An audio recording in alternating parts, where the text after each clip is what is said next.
जोनापुर में रहने वाली एक लड़की जिसका नाम अनाया था। जब भी अपने इलाके में बाहर निकलती चलती फिरती, लोग इससे डरने लगे थे, क्योंकि ना तो इसका साया जमीन पर पड़ता और कभी कभार यूं महसूस होता जैसे ये लड़की नहीं कोई चुड़ैल है जो कि हवा में उड़ती चली जा रही है। दोस्तों, कहते हैं आईना सिर्फ चेहरा नहीं दिखाता, वो भी दिखाता है जो इंसान खुद से छुपाता है। और कुछ आईने इतने खामोश होते हैं मगर सब कुछ देखते रहते हैं, और जो कुछ वो देखते हैं एक दिन बोल भी पड़ते हैं। ये कहानी है एक आईने की। शहर के पुराने हिस्से में एक छोटा सा मकान था जिसकी दीवारों में नमी बसा करती थी और छत से रात को हल्की हल्की चिरचिराहट की आवाज आती थी। इस मकान में रहने वाली लड़की अनाया अकेली माँ बाप के जाने के बाद वो वहीं रह गई थी, क्योंकि इसके घर के सिवाय इसके पास कुछ मौजूद नहीं था। घर में सबसे अजीब चीज थी इसका पुराना लकड़ी का आईना, जो बरसों से यहां पर पड़ा था और इसकी माँ की निशानी था। फ्रेम पर बेल बूटे बने हुए थे मगर वो इतने पुराने थे कि शक्लें अब किसी जख्म जैसी लगने लगी थीं। अनाया रोज इस आईने के सामने खड़ी होकर खुद को देखती थी। वो आम सी लड़की नहीं थी, मगर उसकी आंखों में हमेशा एक थकन रहती थी, जैसे वो उम्र से ज्यादा जी चुकी हो। शुरू शुरू में जब भी ये आईना देखती तो सब कुछ मामूल के मुताबिक बिल्कुल नॉर्मल लगता था, मगर एक दिन सब कुछ बदल गया। एक रात अनाया ने महसूस किया कि आईना उसे देर तक देख रहा है।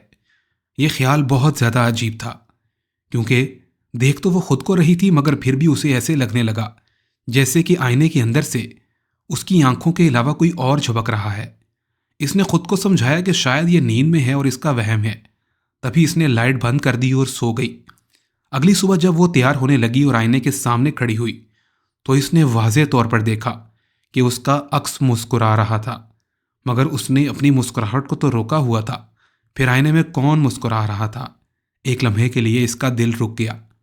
फिर अक्स वैसा ही हो गया जैसे कुछ हुआ भी नहीं हो। अनाया ने घबरा कर पीछे हटना चाहा, मगर उसने खुद को संभाल लिया।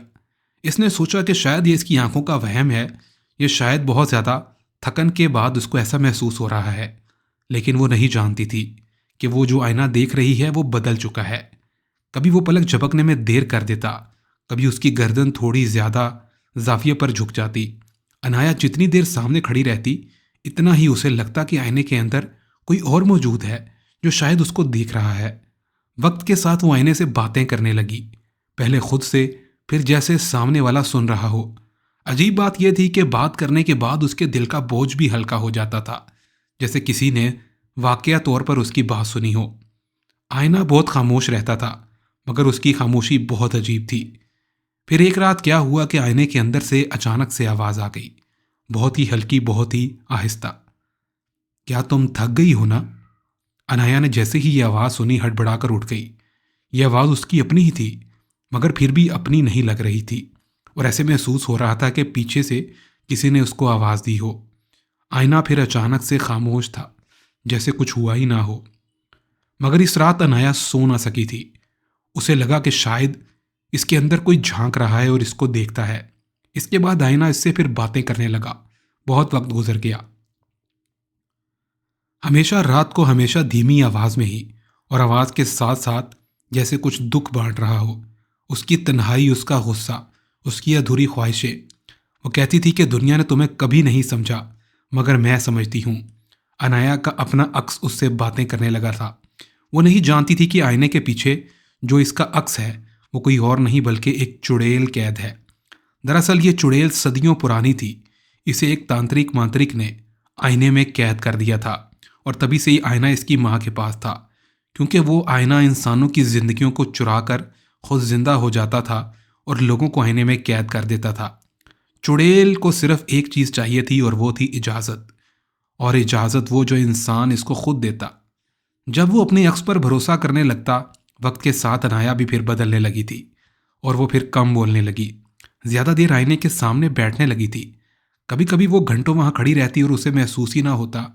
फिर इसके मोहल्ले वालों ने भी इसकी आंखों में एक बहुत ही अजीब सी चमक देखी, मगर वो चमक जिंदा होने की नहीं थी, बल्कि जैसे किसी खाली इंसान की हो जो अंदर से बहुत टूट चुका हो।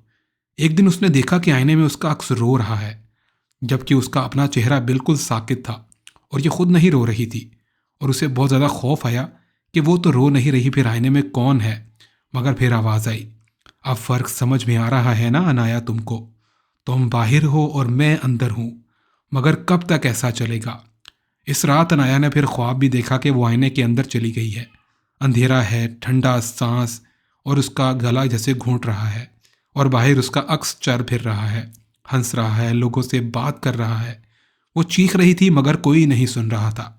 जब इसकी आंखें खुली तो उसने देखा कि उसका गला सूखा हुआ है और आईने पर हाथों के निशान थे, अंदर की तरफ से, जैसे किसी ने उसको पकड़ा हो। अब असल और अक्स में फर्क करना बहुत मुश्किल हो गया था। कभी कभी तो अनाया को याद नहीं रहता था कि उसने दिन भर में किया ही क्या है। कभी आईने का अक्स था और कभी वो आईने के सामने खुद को खड़े हुए देखती थी। आईने की आवाज़ अब बहुत ज़्यादा अजीब हो गई थी। बस थोड़ा सा सब्र करो अनाया, फिर तुम्हें कभी दर्द और थकान महसूस नहीं होगी। मैं सब कुछ संभाल लूंगी। अचानक एक रात बहुत ज़्यादा बारिश हो रही थी।